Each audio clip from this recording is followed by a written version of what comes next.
very good evening to dear viewers. Hello and welcome to a new edition of the Daily Debate. And tonight we have a packed, very busy episode. Later in the program, we'll be talking about the digital transformation in Egypt and the review of the report issued by the American Fitch Ratings Agency entitled Accelerating Digital Transformation in Egypt, supported by the government investments and major projects. And to comment on that development, we have with us in the studio Dr. Wael Badawy, who is a member of the Egyptian Research Council on Communication and Information Technology. Thank you very much, Dr. Badawy, for being with us. Please be patient with us. We have a lot here in store, and we'll start at home here, where Prime Minister Dr. Mustafa Madbouli received his Qatari counterpart Sheikh Mohammed bin Jassim Al Thani at Al Alamein International Airport. During their meeting, Madbouli welcomed the Qatari Prime Minister and reiterated the Egyptian-Qatari relations have witnessed great leaps on the political and economic levels during the past period. Madbouli further expressed keenness on boosting joint cooperation in various domains and enhancing consultations over several files of common concern. In this context, Madbouli asserted the significance of continuing the connection with Qatar and Qatari businessmen and the government's support to the Qatari investments in the Egyptian market. For his part, Sheikh bin Jassim Al Thani expressed gratitude for the generous welcome of the Egyptian premier and reiterated that his country is looking forward to expanding economic investment ties with Egypt. Also, on Thursday, the Minister of Foreign Affairs, Badr Abdul Ati, held a joint press conference with his Qatari counterpart Sheikh Mohammed bin Jassim Al Thani following the talks in New Al Alamein city. Abdul Ati reiterated that he and the Qatari Foreign Minister and Prime Minister co-chaired the activities of the Egyptian-Qatari Higher Committee on boosting joint cooperation during the upcoming months. And of course, they talked about how Egypt and Qatar are working closely together on stopping the bloodshed in Gaza and trying to reach a ceasefire there. Abdul Ati affirmed that Cairo and Doha agreed on the necessity of reaching an immediate ceasefire in Gaza and of allowing humanitarian aid to the Strip, and added that Egypt and Qatar will continue pressure on Israel to stop its aggressions on the Palestinian territories. All right, welcome back, dear viewers. That was the press conference held by the National Electoral Authority by its managing director, Councillor Ahmed Al-Bindari, disclosing the final developments of the electoral process in the 2025 Senate elections. Councillor Al-Bindari said that he can now declare that the voting process is over. The counting has started, be it for the expat vote in the runoff round or also for voting here at home, which closed at 9 p.m. Here in Cairo. That's some 30 minutes ago. He did indicate that some polling stations in the 5 governorates where runoff is taking place had extended voting hours due to the high turnout. He also thanked the members of the judiciary and the media for their role in the elections, and he said that all that's left now is to count and officially announce the results of the Senate elections 2025. And we're back here in the studio with Dr. Wael Badawy.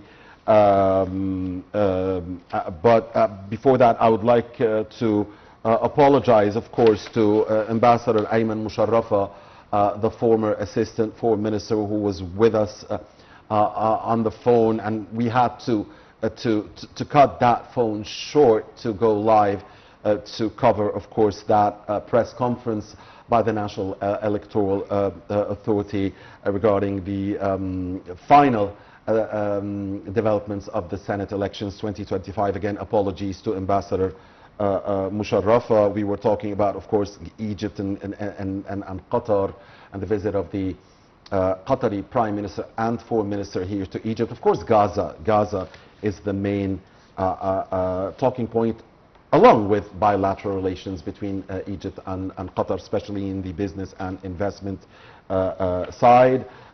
With us in the studio is Dr. Wael Badawy, the member of the Egyptian Research Council in Communication and Information Technology, and we will be talking about the report issued by the American Fitch Ratings Agency entitled Accelerating Digital Transformation in Egypt, supported by government investments and major projects. Thank you for your patience, Dr. Badawy. Thank you for staying with us.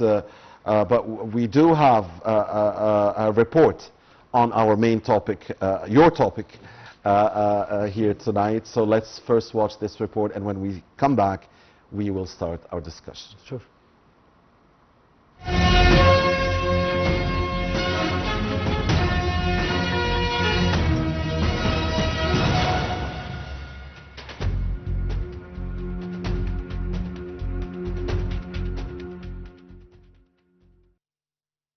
In recent years, Egypt has embarked on a journey of digital transformation that has the potential to reshape its economic, social, and cultural landscape.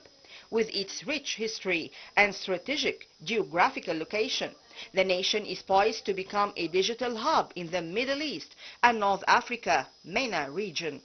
The government is strongly committed to fostering the emergence of a digital economy and accelerating the country's digital transformation. This can be seen in the goals set under the Information and Communication Technology, the ICT, Sustainable Development Strategy 2030. The focus will be on accelerating digital transformation through a multi-ministerial effort, leveraging digital technologies as a major driver of change to improve economic performance, business models, productivity, and overall social well-being. Furthermore, Egypt has risen to rank 56th among 172 countries on the Government Artificial Intelligence, the AI, Readiness Index 2, which is a significant indicator of its tech potential and capabilities. Key drivers and challenges of digital transformation. There are many reasons why digital transformation is being driven effectively in Egypt. At the outset, the nation's tech-savvy youth with a median age of 24 and its growing internet public user base, which recently increased by 1.6% in 2023, are driving digital adoption and progress. Moreover, the country's thriving startup ecosystem, its strategic location and skilled workforce stands to attract multinational corporations, all of whom are investing heavily in digital capabilities. That the government has made digital transformation a key component of the Egypt's Vision 2030 strategy will help to deepen the efforts of promoting infrastructure modernization, digital literacy, and innovation. To this effect, Egypt's banking sector is embracing digital technologies with an aim to enhance convenience and accessibility for customers through mobile banking apps and online payment platforms.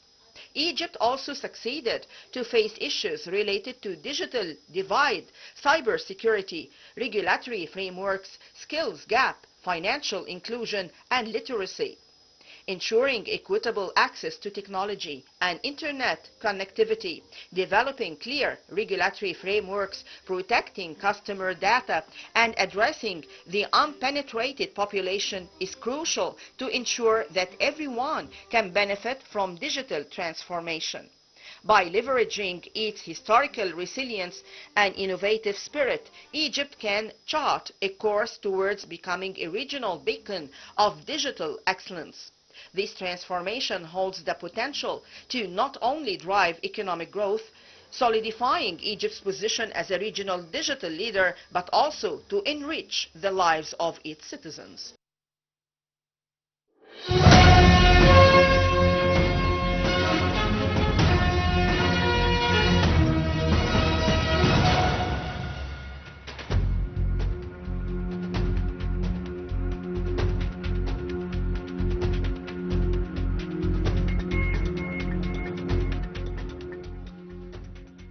Many thanks to you, dear viewers, for staying with us. Many thanks to Manal Ibiari and Khalid Abdelbari for this report. We're back here with Professor Wael Badawy, the member of the Egyptian Research Council on Communication and Information Technology. Dr. Badawy, what do you think of the American Fitch Ratings Agency report? I believe it recognizes the actual effort of Egyptian, because we have been for the last maybe 5 years heavily involved with digital transformation. We see reports on 74 plus government buildings, they call it. However, it's government service are fully automated according to our ministers of information communications. We have been now expecting to use bank machines, not standard banking tellers.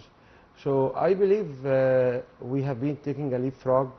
We have our Vision 2030. I'm aware of our Prime Minister has a meeting yesterday to review the progress of our digitalization. However, the viewers also must recognize that we have so many incidents, and some of these incidents, like Ramses issue, this incident actually slows down our digitalization. Are we over that? I mean, or are we still repairing some of the damage that was caused by that? I know it's a... I believe they are... This is a question on everybody's mind. Yeah, I believe they are fixing the cosmetic of the building because there's still some painting over there. But I believe we had the restoration of almost all services, so there is no major issues. And I still in my position that even if we have such a serious issue, with 2 to 4 hours, within 2 or 4 hours, 80% or more have been recovered.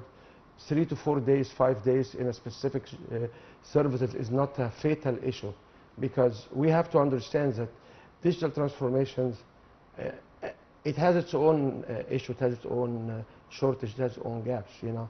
So I believe this report endorses what our government is doing. Dr. Badawy, what about the private sector? I mean, how much of the work on digital transformation is being done by the government, and how much of the work is being done by the private sector? I believe it's more than 80% have been done by the private sector, not the government. And even the government will build relationships with other private sectors to be able to accelerate the pace of development. So it's not only private sector, it's also international sector, because acquiring the infrastructure, acquiring the know-how for the programs, even the automation itself.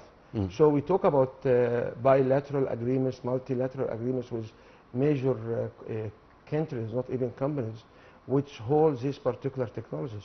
What are the key challenges, Dr. Badawy, facing digital transformation in Egypt at the moment? I believe the major issue right now is bandwidth of the data transfer. Like, how much data can you send per second? I believe this is a major challenge, because right now we have so many processes have been moved to digitalization, and with all of them, we are about 108 million according to our government last week. And if you say like there was 10 million abroad and 10 million visitors and guests of Egypt, so we are about 108 million at the end of the day users, with 60% of them or more using these particular facilities. It was very interesting that even the new announcement for the housing, you go over the internet and you apply, and they have a special outlet for people who cannot use the internet, who are really over age. So our major challenge right now is to supply large bandwidths and increase the coverage in rural area or the suburb of the country. Any shortages in financing you find in that field, or do you think financing is meeting up with the required developments? I'm not aware of any shortage of finance. What we are aware of is the shortage of readiness of technology, because we have been seeing so many countries and so many companies are coming to invest in these technologies. So there is not such a short of finance. The issue is, I believe companies overseas cannot provide enough hardware at the speed we would like. And this was clear in the AI area, which is artificial intelligence is part of digital transformation. And we are aware of the companies providing the chipsets. They cannot fulfill the demand right now in the market. So I don't believe it's a shortage of finance. However, it's a shortage of readiness of the actual equipment. Dr. Badawy, what can you tell us about Egypt's Vision 2030 regarding digital transformation? I believe the vision of 2030 was actually a superior vision of its own kind when it started. And it facilitates the infrastructure, it supports the service, and the most important part, it builds the capacity. And doing capacity building by having education and having engineers trained in country, this will give us the independency. So we can build our own digital platforms, and then we can export them to mainly Africa. Okay, and Dr. Badawy, what do you think of the legislative environment of ICT in Egypt? There was a smile there. I was just no, it's a smile because we have to understand that this digital world is new. So usually legislation will come after so many incidents will happen. So we have a gap, we have a lag in the legislation. And the lag, we have so many laws, and they are on its own independent. They are not, they're actually conflicting with others. So we have laws on the digital crime, we have laws on digital currency right now.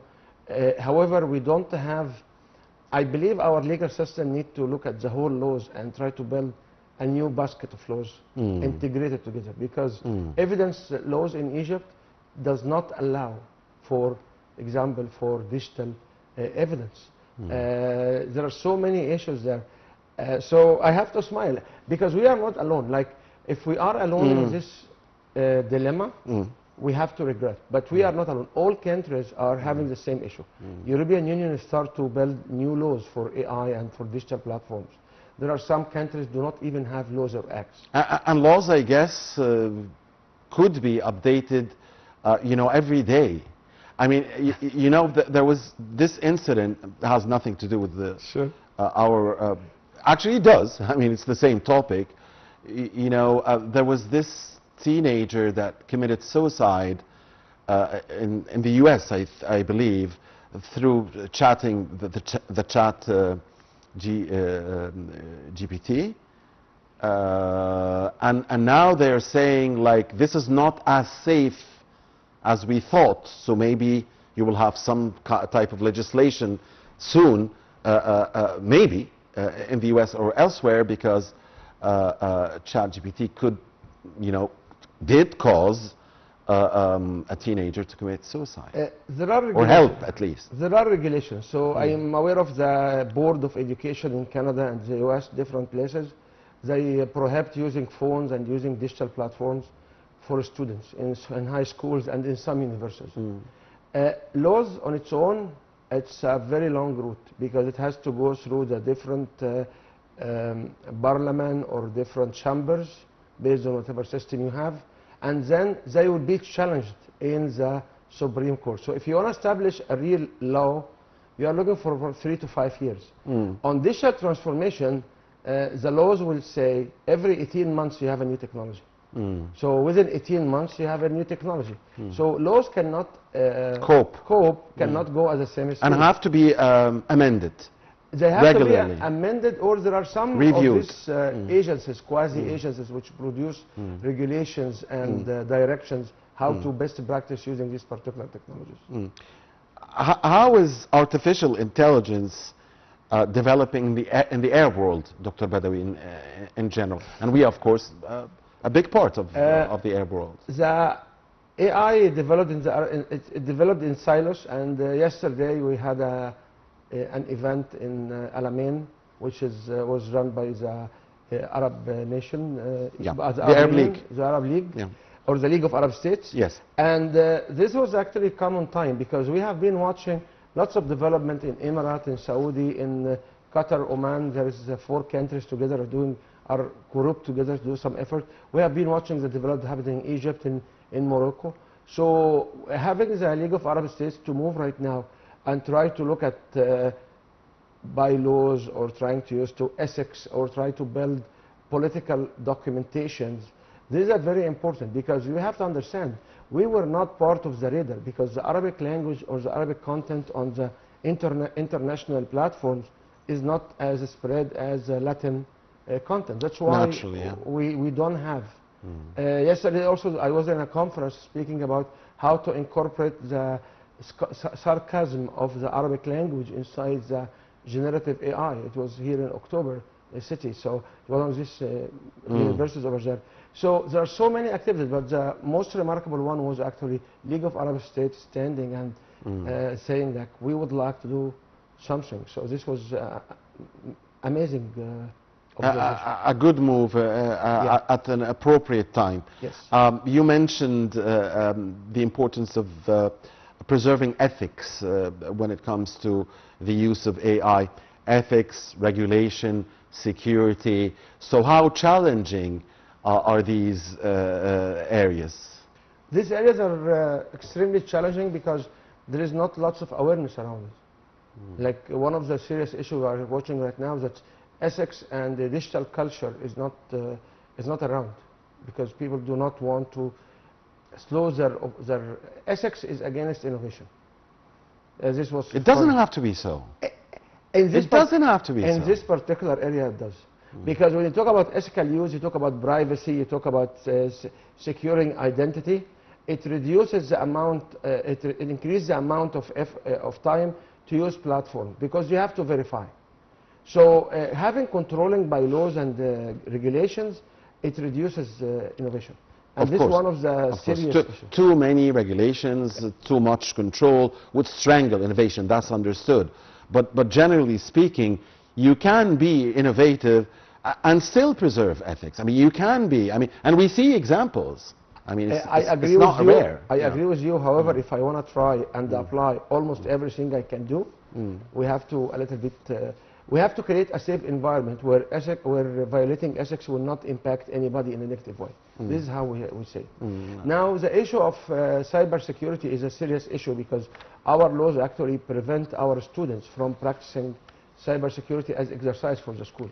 So they have to go to special labs with the Minister of Communication or with other agencies. And this was one of the issues which we're trying to approach back and say, can we have a special exemption for researchers and students in this area? And this is extremely difficult, because you don't want to have internal people who can break out the system. Yeah. But however, the integration of Arabic countries under the League of Arab States to produce at least a memorandum of understanding or a document, it's equivalent to the European Union. We are watching for the EU to do some effort. Why? Because this is an international crime. This is a crossing border operation, and we as Arab nations as well, we have the same border, so we have to go.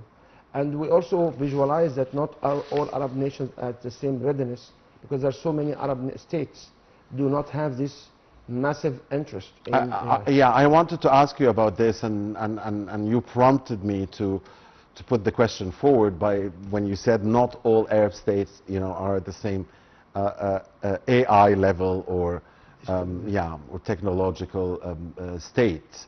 So where are we? Where is Egypt? Where is I could be guessing. I could be saying Saudi Arabia. I could be saying the UAE. This is Egypt, Morocco. I mean, this is just a pure guess. But you're the expert. So Egypt will rank somewhere between the top to the numbers 3 or 4 in the list, based on what you evaluate. So if you talk about number of cables and number of wires, we are the top. We are the hub for all cable, and we can be an international hub. And we are indeed international hub. If you look at advancement in government services, we may be number 3, maybe number 4, behind Emirates and Saudi Arabia. But you have to understand that this country. So the guess was right. But who's ahead? In what? Saudi Arabia or the UAE? In what aspect? As a whole, you know, you cannot have it. You as cannot a whole, do that. Because one reason. What is the population of these two countries? There is a big difference. I mean, Saudi Arabia is much more heavily populated, of course. Saudi Arabia is about maybe 30 million, maybe 34. More, yeah. Egypt is like 100 plus. Emirates is maybe 6, 7, 10 million. So when you look at service of 10 million, this is actually less than population of Cairo in morning time, or Great Cairo. So at any time. At any time, Dr. So that's where we want to come and say, if you want to, I always say, if you want to start to lie, start to talk statistics. because you can swing the statistics in any way to demonstrate which one is a top, which one is a bottom. But I have to be neutral and I have to be fair. If you look at it, but there's also a saying that statistics don't lie. I mean, yeah. We don't teach the students that. We teach them when we start to lie, we talk statistics and the graph. Obviously, this is, obviously, U.S. President Donald Trump believed in my saying, or the saying statistics don't lie, because when the head of the statistical agency there issued a report about jobs, he fired him, or her. I don't remember if it was a him or a her, but just because Mr. Trump didn't like the report, he fired the official. Statistics is very dangerous and the way to use it. So what we want to go, if we want to go back and say, if you want to look at the capacity building and number of developers, Egypt will have the largest number of developers. And now surely all of the jobs reports coming out from the U.S. Will will be tailored to to please Mr. Trump, I guess, because the current official could be fired. It's the same exact question. Yeah. If we look at Egypt at 108 million life in Egypt, person in Egypt, our development is actually exceeding anybody of 10 million. So we are not far away. What we need to do is to keep steady supporting. We launched the 5G technologies. The government has plans to launch almost every new technologies at our nation, and this will serve. We have the largest number of developers. We have very robust services in so many areas. Yes, there are some services still need to be enhanced and to be enriched.